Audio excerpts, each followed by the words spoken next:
নমস্কার বন্ধুরা, কিভাবে ঢ্যাঁড়স চিংড়ি মাছ দিয়ে পাতায় ভাজতে হয় দেখুন আপনারা। আমি এখানে ঢ্যাঁড়স কেটে নিয়েছি এইভাবে লম্বা করে, পেঁয়াজ কুচি করেছি, চিংড়ি মাছ নিয়েছি, লবণ 1 চামচ, হলুদ 1 চামচ আর তেল 1 চামচ দিয়েছি। এখানে আমি নারকেল নিয়েছি আর চিংড়ি মাছ নিয়েছি, কাঁচামরিচ নিয়েছি আর সরিষা নিয়েছি।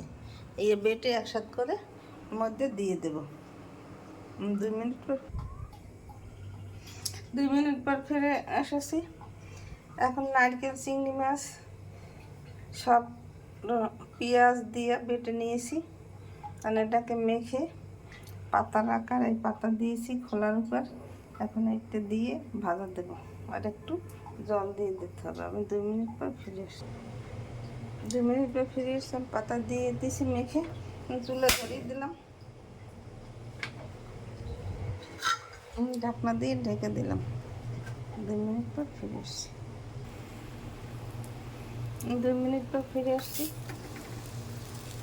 আমার ঢেঁড়স ভাজা পাতা হয়ে গেছে প্রায়।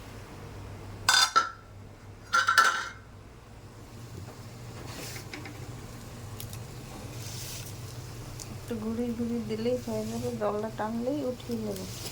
উঠিয়ে আর একটা পাতা দিয়ে ফিরিয়ে দেবো। আমি 2 মিনিট পর ফিরে এসেছি। 2 মিনিট পর ফিরে এসেছি। আমি আর একটা থালায় তুলে নিয়েছি, আর একটা পাতা দিয়ে এইভাবে ঢেকে সারা দিয়ে ফিরিয়ে দেবো। 2 মিনিট পর ফিরে এসেছি।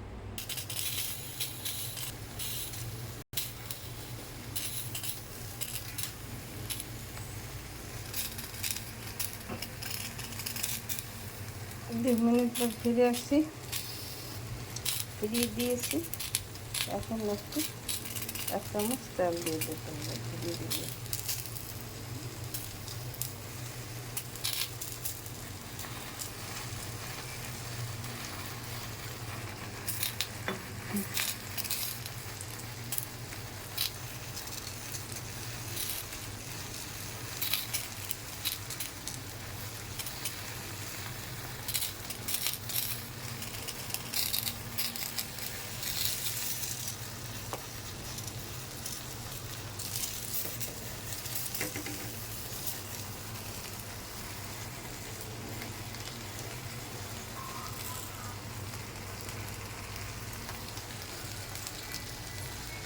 আমার ঢেঁড়স ভাজার পাতা হয়ে গেছে। এইভাবে আপনারা ঢেঁড়স ভাজার পাতা তৈরি করে খেয়ে দেখবেন, খেতে অনেক সুস্বাদু।